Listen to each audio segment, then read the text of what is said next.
Цилиндр денені диаметрдің ілгегіне ілеміз де, оған әрекет ететін оның ауырлық күшінің мәнін шкалаға белгілейміз. Содан кейін денені толығымен суға батырамыз. Дене суға түсірілген кезде серіппе қысқарады. Мұндай қысқаруды, егер де денеге төменнен жоғары қарай біршама күшпен әрекет етсек, мысалы қолмен көтерсек, алуға болады. Олай болса, сұйықтықта тұрған денеге сұйықтықта осы денені итеретін күш әрекет етеді.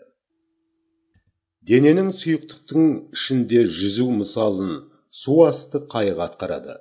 Арнайы бөлікке қуатты сорғы көмегімен су сорылады да қайық суға батады. Қалқып шығу уақытында су бөліктен қуылады. Егер де F ауырлық күші FA Архимед күшінен үлкен болса, онда дене бататын болады. Егер де F ауырлық күші FA Архимед күшіне тең болса, онда дене сұйықтықтың кез келген жерінде тепе теңдікте бола алады. Егер де F ауырлық күші FA Архимед күшінен кіші болса, онда дене қалқып жүреді.